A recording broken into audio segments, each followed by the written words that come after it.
What's good with everybody today, man? On this episode of the Trevor Jackson podcast, I want to talk about business and friendship and how it don't mix. You know what I'm saying? It's like you coming to the game with your friend. One of them got the plug. One of them is a worker. Somebody getting finessed. Then somebody's gonna start an argument, and the business is gonna end. Somebody's gonna prosper, and someone's gonna fail. It's just how it is. That's all it is to it. So, with no further ado, let's get right into it. Cop a chicken dog for the 18. Say no pay money for the coach team. Then I hit your block with that straight drop. 3 grand for the 50 will have your block hot. Cop a chicken dog for the 18.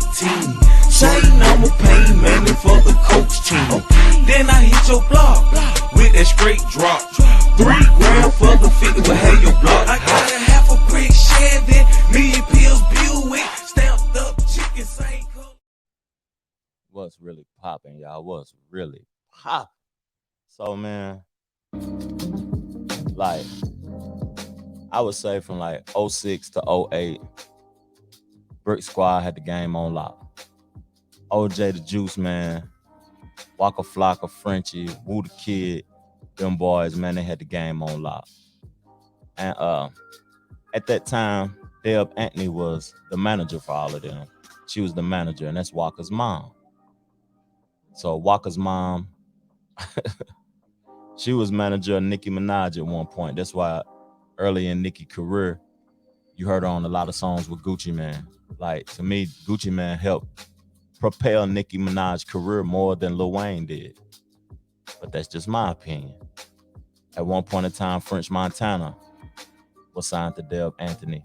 And not to say that Deb Anthony does bad business, but I'm going to play a little segment of OJ the Juice Man and what he said on the Big Facts podcast with Big Bank and DJ Scream. And he said something real profound that I want to talk to the up and coming artists about, the young artists. So, you know what I mean? Let's check it out. That's all we can do. Let's check it out. Shit, that paperwork right. And that's why I fucked up the first go round.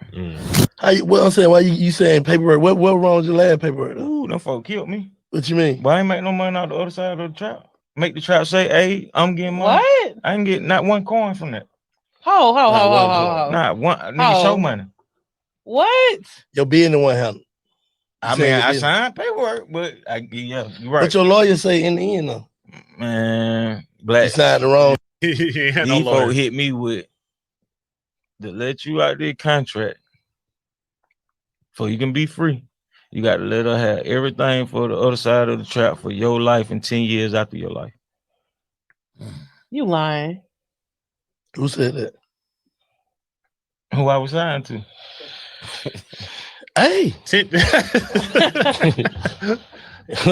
lawyer was from the beginning. I ain't have none. I come out the hospital to sign the paperwork. I got diabetes. I done a diabetes. Juiceman, you know I don't never do this lame what I'm finna do. But bro, you lame as getting on there with Big Bang Black and somebody nigga stole from you, your pussy ass nigga. You know who stole from you, lame ass nigga. And stop putting that shit on my mama, nigga. I'm gonna say this, lame ass nigga. Grown men on the internet crying about who stole from them. Man, y'all niggas is lame as fuck, nigga. Get some straightening, nigga. Fuck is you talking about, baby mouth ass niggas? Damn, bro. I've been acting lame, nigga. I'm sick of that shit. Oh, nigga, weak ass nigga, you know what's up with me, pussy ass boy. Lame ass nigga, go straight to the internet, but you just in a nigga DM talking about you don't want no smoke, but you don't get your goof ass on, nigga. Pussy ass nigga, you know what's up. Waka Flocka. Not one motherfucking time that I come on that show. Yeah, them boys, they're going crazy. So I ain't gonna play too much more of that. But y'all see like the confrontation. Juice Man, he just spoke on it. He spoke on it, but Waka Flocka responded. He responded, and he had the right to respond because Juice was talking about his mother. But in all reality, all of those artists, Gucci Man was signed to her, French Montana, Nicki Minaj was signed to her, and then all of them wanted to get out of their contract. Further along in that show, Juiceman was saying that she was taking 70% of his profits, of his show money. If he was getting $15,000 a show, he was getting like 5,000 because he had a road manager and he was giving her 50% and giving the road manager 20.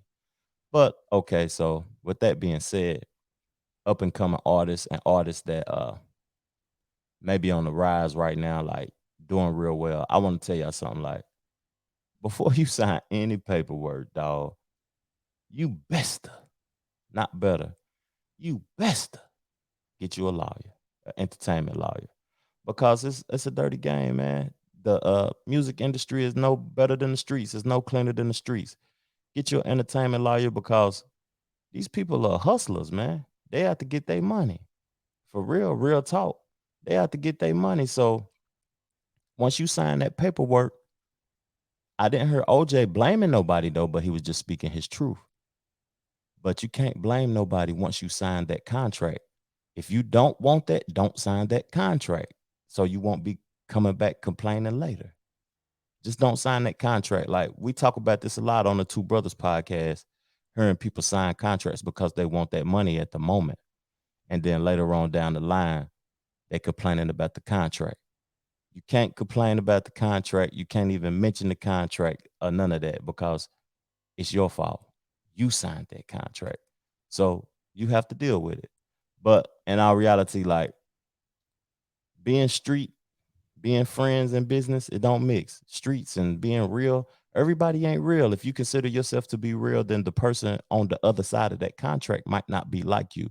They might not hold the same thoughts of integrity, of being genuine and being 100, because it's a business and people want to profit off of you if you allow them to. So with that said, like, after that show came out, Gucci Man started tweeting. He was tweeting and he was saying that Brick Squad Monopoly, Deb Anthony, she stole over $500,000 from Juiceman in a year. And Juiceman wasn't complaining because if people really hip up on the Brick Squad, everybody know that Juiceman was the trapper, the one that already had money before rapping. He was just rapping so he could do something besides trapping. And Juiceman was the man with the money. He was the hustler.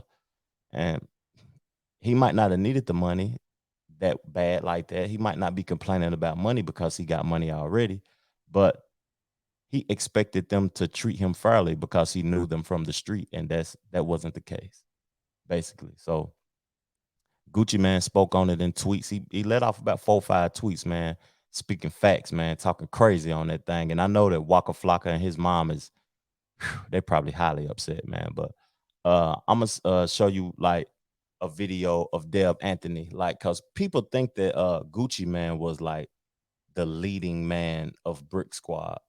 But Gucci actually wasn't the leading man of Brick Squad. The leading man of Brick Squad and the creator of Brick Squad, she gonna talk about it right quick. I'm gonna go ahead and pull the visual up so Deb Anthony can speak right quick. Know what I'm talking about?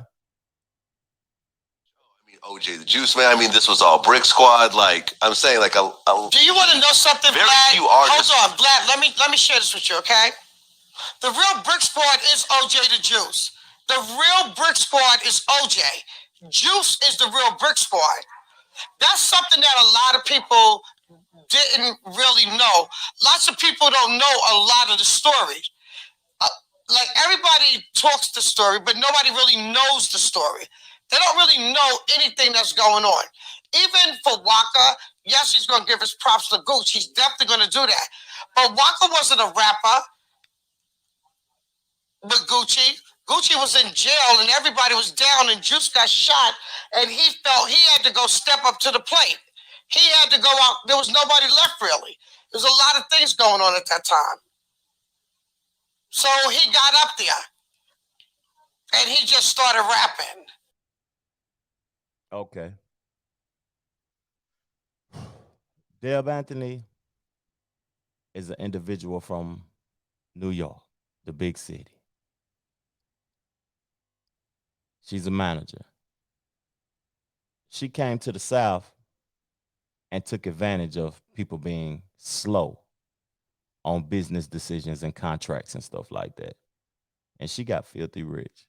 And at the end of the day, I don't blame her. Get your money, Deb Anthony. But salute to OJ the Juice Man. He don't get enough credit. He's underrated, my opinion. He has records with R. Kelly, Jada Kiss, all types of individuals, and people may think that he was just a mixtape artist in that era. But OJ the Juice Man, he was hot as fish grease, and man, the boy was holding it down for Gucci Man when Gucci Man was locked up. And then when Gucci Man got locked up the second time, big salute to Waka Flocka for holding him down also. But man, make peace with each other, my brothers, and continue to grind and get the money, my dogs. Hey, so like switching topics or whatever, I want to talk about the Paul Pierce situation for a moment, like Paul Pierce. And before I get into the Paul Pierce, I want to talk about ESPN. Charles Barkley said something at the end of one of his broadcasts one time. He said, man, I couldn't be Stephen A.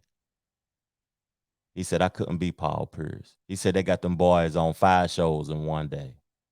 They got them flying over here, flying over there, doing all types of work for their money. He said, man, over here, I love TNT, NBA on TNT, because I do one show, you know what I mean, twice a week. They give me my bag. They ain't throwing me over here, putting me in movies, making me do commercials and all of that. ESPN. So with that being said, the incident that Paul Pierce was involved in, like smoking weed, had the strippers behind him twerking and all of that, was he doing that because he was wanting to move forward and break his contractual agreement? Is that what he was doing? Because like Paul Pierce is rich. Paul Pierce can create on his own. He can do his own podcast. He can have his own show, and he might got things lined up. Paul Pierce may be a smart individual that got things lined up to where he don't need ESPN no more, because ESPN is losing my perspective. A lot of people may still watch ESPN, but a lot of their shows is gone now. Only thing they got is Stephen A. and First Take. And at the end of the day, Shannon Sharp and Skip is taking their views. So with that being said, is he trying to get out of there? They just got Jalen Rose too and Jacoby. That's all they got. Like, don't know. I remember, man, back in the days, I used to turn on ESPN and just let it play all day long. Now, ain't much on ESPN, and I don't know what he was getting paid or what his contract was. He might have been getting like, somebody was saying he get like $500,000 a year. That's little money to Paul Pierce. Paul Pierce is a multimillionaire. So we're gonna look at the video and see our perception. And in the comment section, let's talk about it. Talk about it with me, man. What y'all think? Should he have been fired for what he done on Instagram Live? Should he have been fired?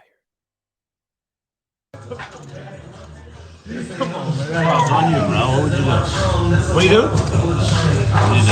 What's up, Paul? Monica, you should be here. You could make some money, girl. Stop playing. Monica, what you doing?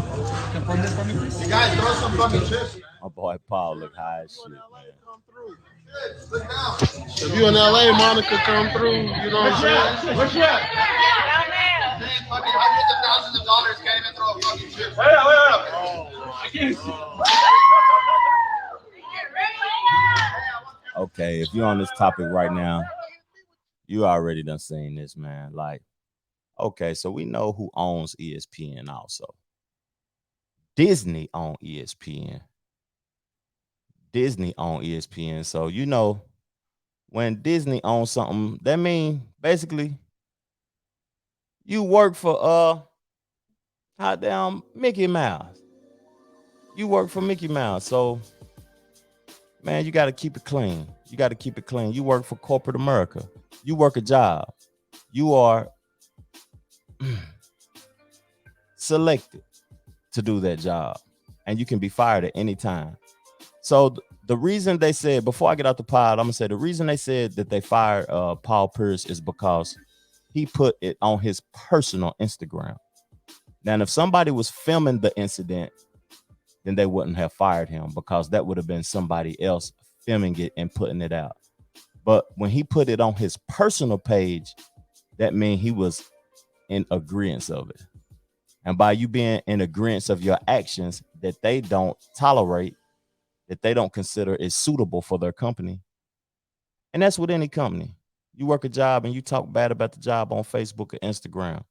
you tweet out something negative about the company. I hate the boss or whatever. Or I'm gonna come in and shoot it up or whatever. What you expect? It's a done deal. You gone. But man, I appreciate y'all tuning in to the pod, man.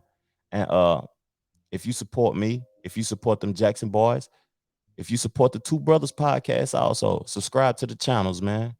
And keep in touch with us. Peace, love, plenty abundance. Get your money and support the sponsors at the end of the show.